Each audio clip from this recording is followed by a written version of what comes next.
Good morning, Flosstubers. It's Lori M. and today is Friday, February 23rd, about 1:45 in the afternoon.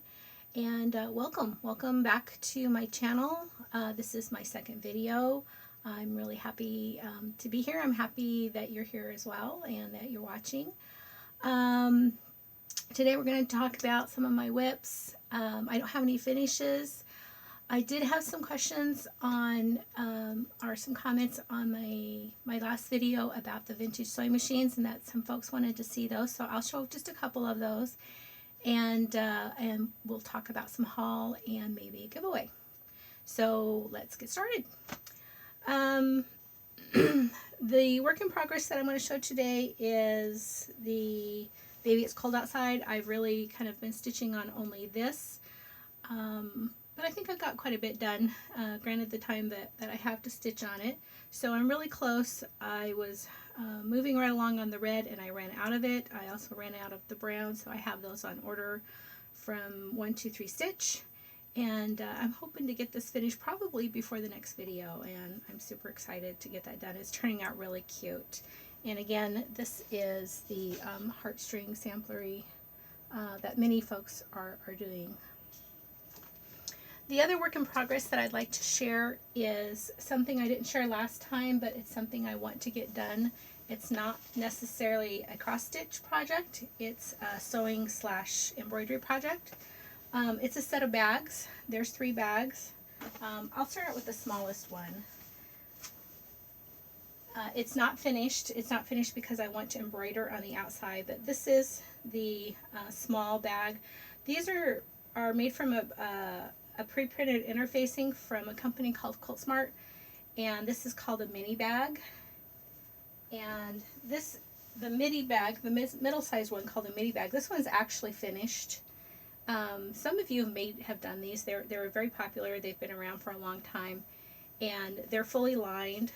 They're super easy. They're really fun to do if you like buying like the charm squares or something. You probably see a lot of them done in boutiques. That's really popular. They have little places where you can put clips and stuff for your keys. This is a perfect purse size bag. You can stuff a lot of stuff in it. I think it'd be great for carrying your cross stitch too. So super cute. I've made mine out of what's called daiwabo fabrics. Those are Japanese fabrics. They tend to stay in the taupes and the browns and the more subtle colors. So this is the mid-size one. And then this is the biggest one. It's called a Mondo Bag. This is probably one some people might be familiar with. Again, it's not finished because I have plans to embroider over the top of the piecing on the outside. It's quite large. I've actually fit a queen size quilt rolled up into one of these bags. They will hold a lot. These are great beach bags.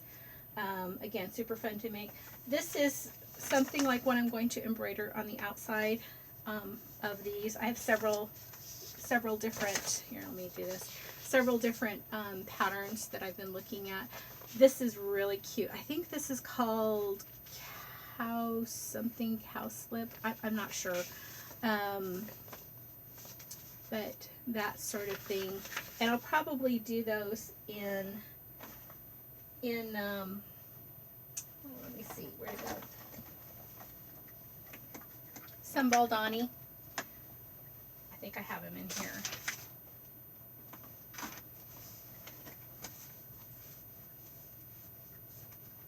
I have some really pretty Baldani threads. So there's like a cream color and a nice taupe, and that's actually kind of a mauve-y purpley taupe, another really pretty color. And then this is a really deep eggplant, so that's what I'm going to use to embroider on the outside, and I'm looking forward to getting these done. They've been sitting here waiting patiently for probably a year, and I really do want to get those done. So another work in progress. Not exactly cross stitch, but definitely stitch related. So that's those. The next thing I wanted to show everyone was some of the project bags and things that I have planned for the year. I talked a little bit about that in my last video. So let's see. Got several of them here. I'm just going to dive in and kind of go through them. I think I'm overcommitting myself. I'm not sure. My eyes are definitely bigger than my availability, but I think I'm in good company on that one. So here we go. The first one I want to work on this year is Friends of the Heart. It's a Plum Street Samplers, and it's super pretty. I think it's going to look great in with the furniture and stuff that we have in our home. It's a really pretty colors, really pretty decor, and I'm going to be doing that on a piece of hand dye that I did. I just buy the Witchelt. I think that's how you pronounce it. Zweigart. It's a 28 cashel linen, and I hand dyed that. Let's see if I can get some good color on there. That's fairly true to color. It looks a little more pinky on the screen than it is. It's more of a taupe color. So I'm going to use that, and then here's the threads that go with that particular pattern. And then this is the little small project bag that I made to go with that. There's the back. I think that looks really cute. I think it matches well with that. So there's the back. There's the front. And the threads fit nicely in here, and they kind of keep it separate from everything so they don't get tangled. So that's the small bag, and then this is the large bag. So that all fits right in here.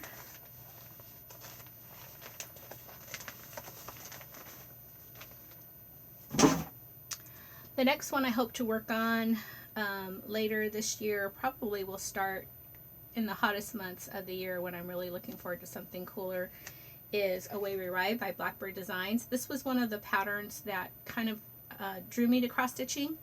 When I was looking for something else, I came across this, and it was just so pretty. I thought, oh, that's definitely something I have to stitch. So I have a Weeks Dye Works 30 count Confederate gray that I'll be doing that on. These are the threads that go with that. Again, they're so gorgeous. And this is the project bag that I made to hold all of that. Most of this is from my stash. I've got a lot of stash, but it's fun. It's fun to put all of these together. So that's that one.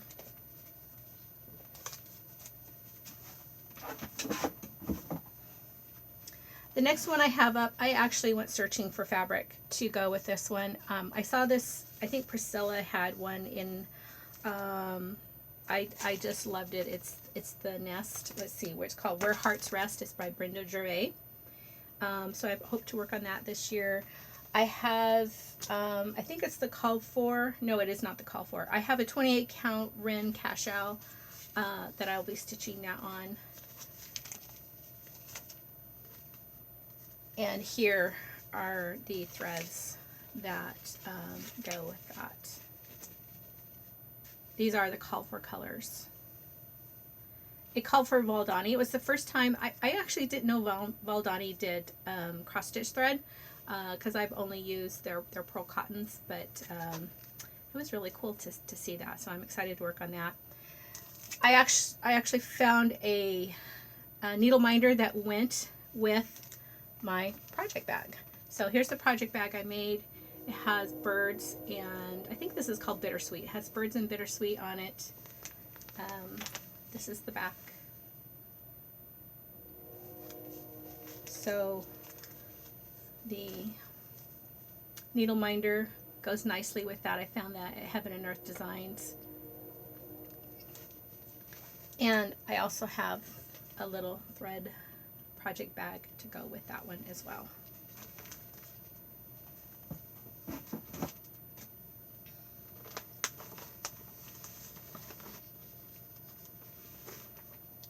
The next one I have that I'm going to work on is Grateful, Thankful, Blessed, Brenda Gervais as well. I really am drawn to a lot of her designs. They're super cute, and they just fit my style. I'm going to be stitching that one on another hand eye that I did. This was also, I believe, a 28 count cashel linen, and I think I triple dyed this. Here, let me fold it up, it shows better. And I went for a darker color, so I put extra tea bags in there, so I'm going to be using that.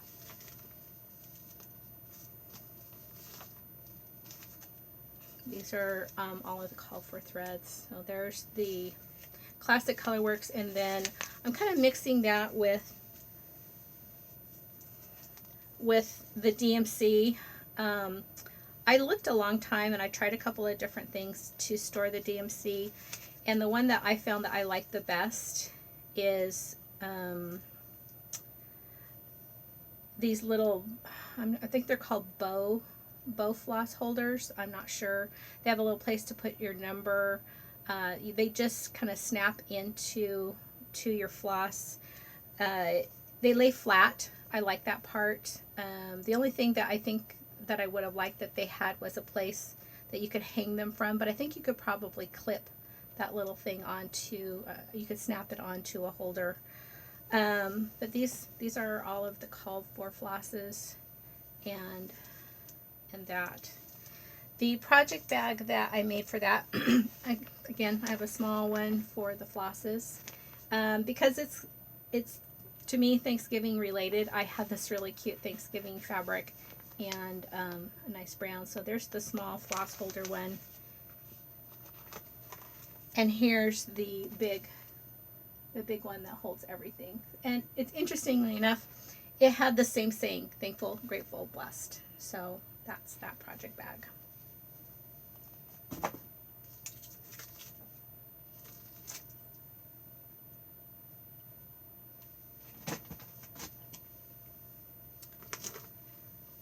The next one that I hope to work on this year is Autumn Fractor. I saw that a couple other people are going to be working on that. This is another one of the first ones that really grabbed me and drew me to cross stitch. I think this is so pretty. I think I've got 2 or 3 other Fractor bird patterns that I'm going to be working on. I'm going to be using a Belfast linen, and these are the called for colors for that one. And there's the pattern. A little closer. I'm not sure how good these are coming through. I looked a long time to find some fabric that would really go with the Fractors, and for those of you who follow me on Instagram, you've probably seen a lot of these project bags, and I couldn't find anything real Fractor related, but I did find this owl fabric and these colors, and I have to say this is probably my most favorite project bag that I've made so far. And you might be able to tell if you look at the background behind the owls, it's a little bit macabre looking. It's pretty cool. And out of the leftover fabric, I made, again, a mini one that I use for my floss. It just so happened that I was able to fussy cut the fabric to fit the project bag, and that it fits the floss in there.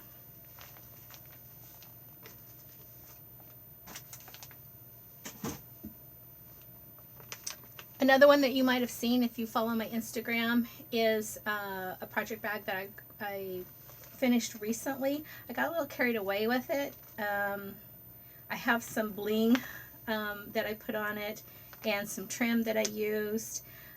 It's for, actually here, let me just show you. Here's the project bag. I've got some glass beads. There's some brocaded trim right there. I've got it there too. And this was for a pattern that I just kitted up. It's a long dog. It's called Hoity Toity, and it's so pretty. I know there's another couple of floss tubers who are also working on this, and me and Lisa Kindred Stitcher, we're going to do a stitch along together and work on this. Again, I have another little bag to use. This is not big enough for all of the floss, so this one will probably be just for the scissors and that sort of thing, but this is the fabric that I used. It was actually a sample piece that I think I picked up at a Habitat for Humanity for maybe 25 cents for the whole thing. Here's the back of that bag as well. Again, these are just, they're so fun to make. The inside, I think I've used that before on another bag. It just looks like a vintage Parisian type of print. And using all DMC, the colors are amazing. Let's see, get some of those in there. The colors are amazing. I haven't picked out my fabric yet. I'm probably going to tea dye it. I might actually use an Aida on this one. I haven't decided yet, but because it's so heavily stitched and I want to keep it really square, I think using an Aida will help keep it square. But maybe some of you who've done something similar to this can give me some pointers about what the best fabric. I think the linen would be too soft and pliable and shipped around too much to give it a nice square finish. So looking for pointers on that one. Project bags are not just for cross stitch. I made a couple for some hoops. So I have these hoops. I've had these for a long time. I use them for my embroidery.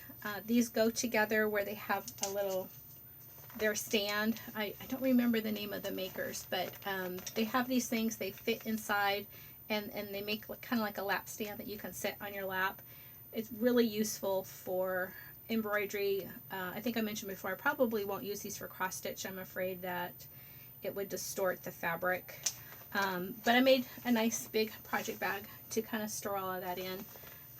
This is that fabric I showed last time, that's stitch related, and I have the little one for the pegs and the big one for the hoops, and these fit in there nicely. And I'm finding this is a great way to store projects. I think this is going to bleed over into my other crafts, my quilting, etc. They're just fun.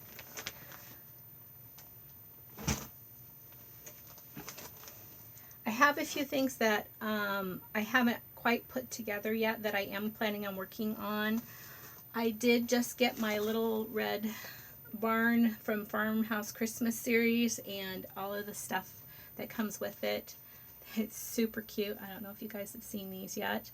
That's the stitch dot. Here's the fabric. I'm going to use called for flosses. Here's the two flosses, or the flosses. Let's see. They're really cute. Then there was a couple of DMC. Oh, I can show you actually how one of those stitch bows work. So basically, let's see if I can do this. Basically, you find the middle. Sometimes you have to look through it a little bit, and you take the stitch bow and you just slide them in there like that. Then you slide the other two off. Kind of put your finger through there. You bend this just a little bit, you slip it in there, and then you slip that over. Ta-da! Isn't that cool? The reason I like this so much is because winding it around the smaller ones, while they're really handy and they store nicely, the thread gets curly, and this keeps it fairly straight, and so I'm not having to fight the curls when I'm stitching from it being on a smaller spool. So I haven't used them for a long time. I may change my mind, I don't know, but right now I like these. I actually have two project bags for that. I haven't really decided which one I'm going to use. This is actually the same background fabric. It's just different pieces in the fabric. Again, if you've on my Instagram, you've probably seen this. This part of it was showing the vintage trucks, and it has the snowman. And I chose to use a fabric background on this one. It's called Stonehenge. Stonehenge comes in many different colors, but it basically looks like a marble or a stone. It's really pretty. And then this is the same fabric. It's just a different piece in the panel. We've got the bears. We've got a nice little red farmhouse snow scene and different animals. And then this just has a nice red background with dots that kind of look like snowflakes. So it's going to live in one of these. And one of these I may give away. I don't know.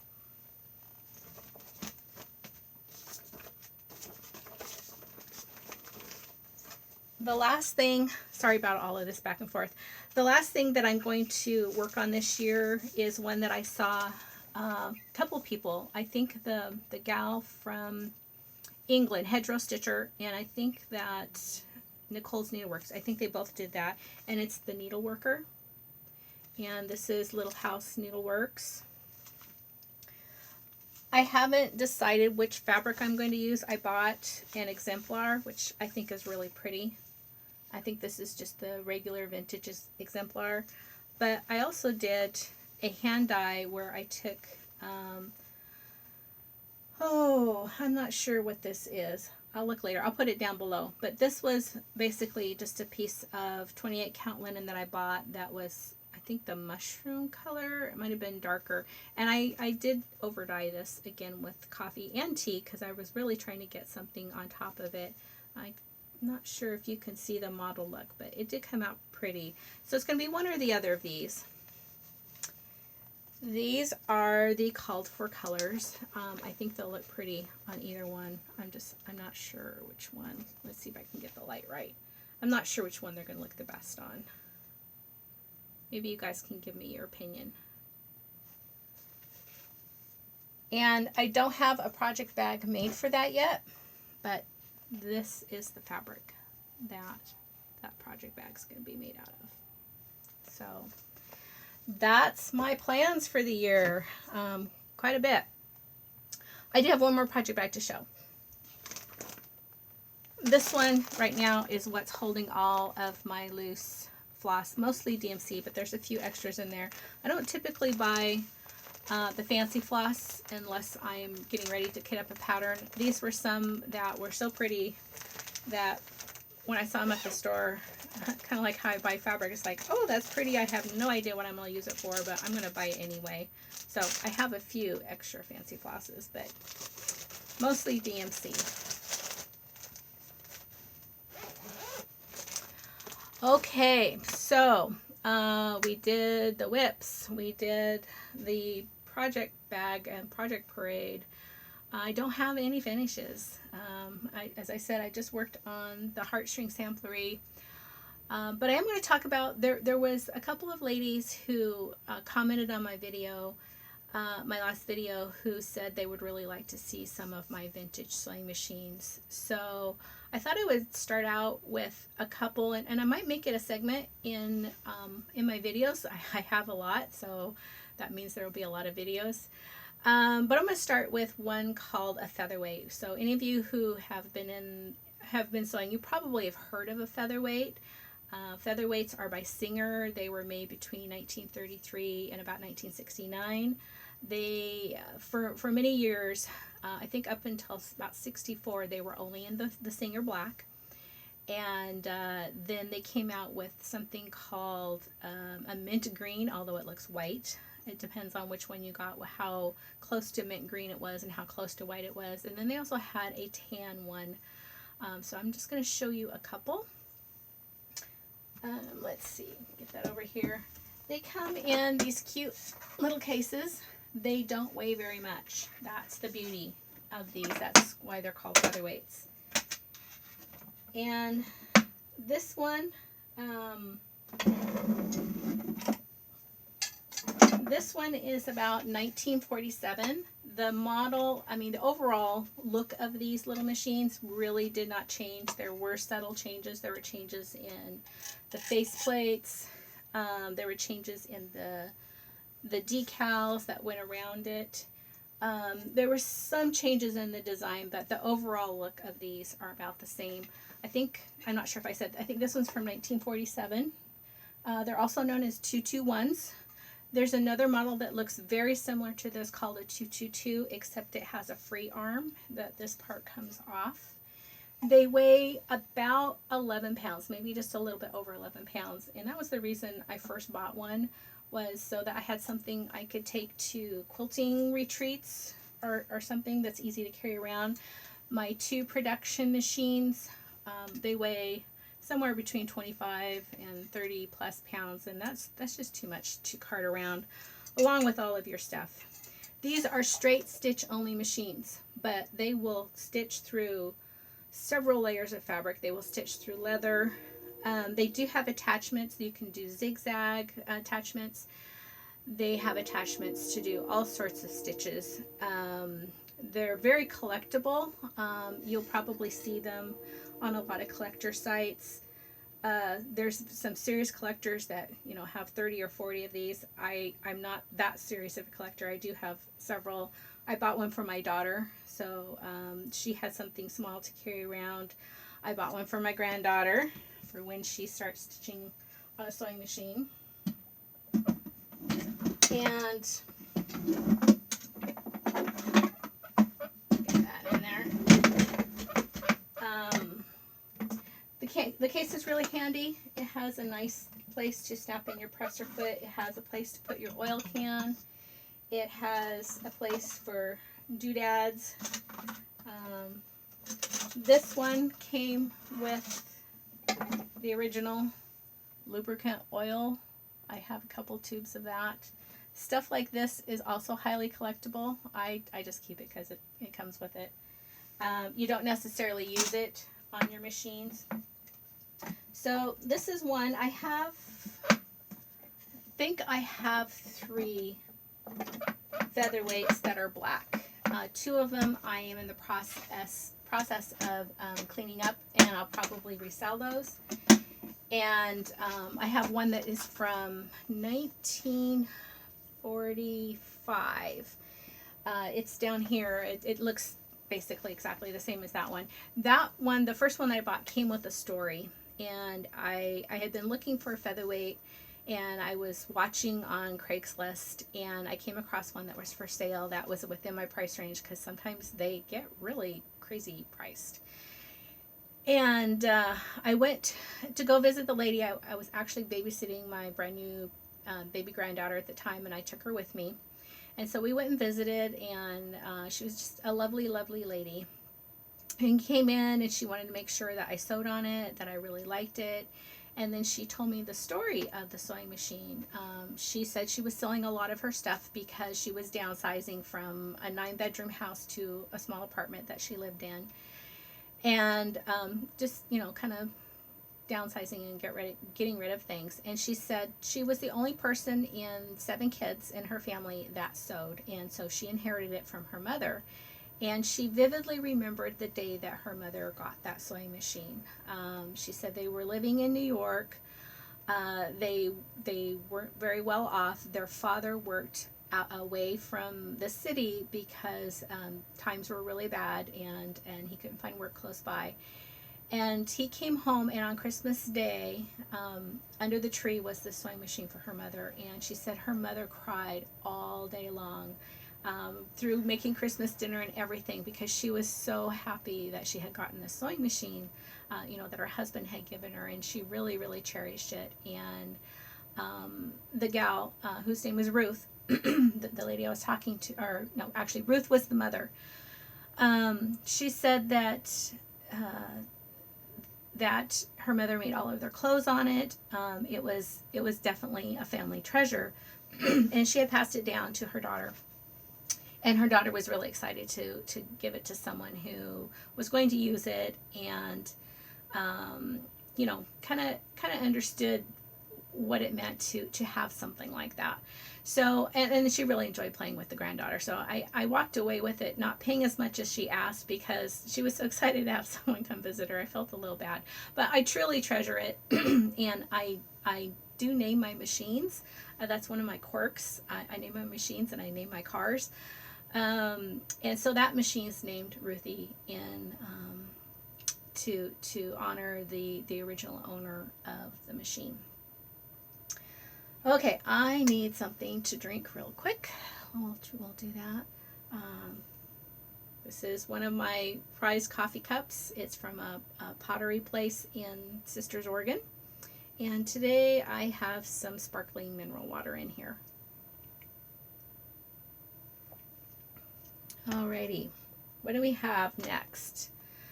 Haul. I have actually quite a bit of haul. I didn't get it all organized today to show you, but there was one in particular I did want to show you. I pulled it out.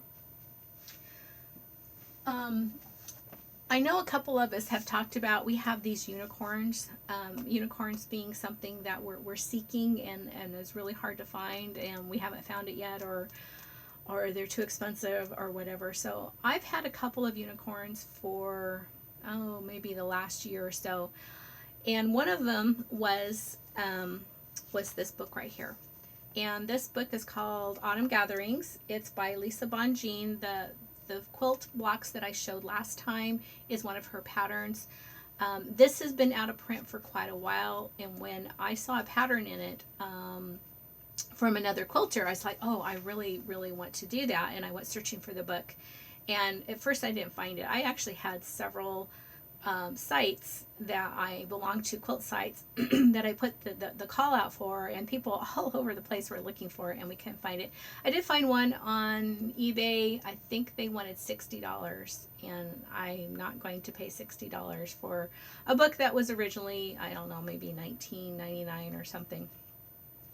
So just the other day, I was looking on eBay. I try to stay off of eBay because it costs me money, and I stumbled across a copy of this, and they were asking a lot more money, but I offered them $20, I offered them $15, and they accepted. And so one of my unicorns has come home to live with me.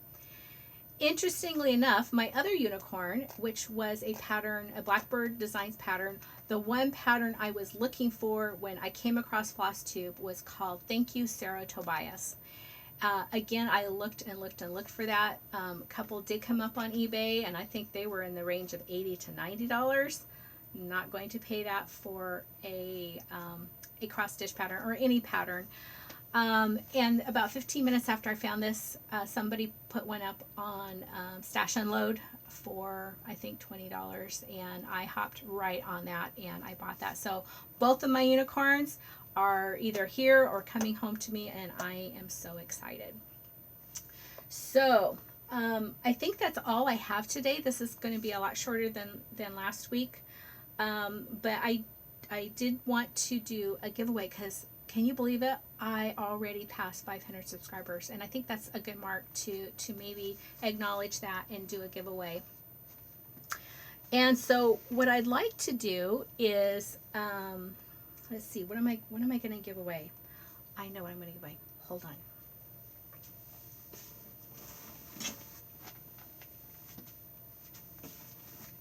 If you would like to win a project bag, because I like to make project bags, but if you would like to win a project bag like this one, what I'd like you to do is go ahead and say, I'd like to, oh gosh, actually I want to post. What I want to do is have you post what your unicorn is, and tell me what your unicorn is, and then next week, in a couple weeks, I'm going to do a giveaway. I'll pick from a random number. I'll pick a random number. And if there's a bonus to this, if you also, and you have to be a subscriber, let me go through the rules. You have to be a subscriber. You have to be over 18 so that you can give me your address, and you have to tell me what your unicorn is. And if you also tag a person who is not a subscriber, then you'll get a bonus, and the bonus would be this bag. So I think that'll work. So again, tell me what your unicorn is. What's that pattern? What's that elusive thing that you've been looking for that you've not quite found yet? And if you tag a person who becomes a new subscriber, I will add in the bonus. I think that's all I have today. Thank you for stopping by. For those who are returning, thank you so much for watching and all of your really wonderful kind comments that you posted last time. And if you're new, welcome.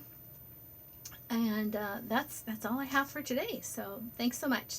I'll see you in a couple weeks. Bye bye.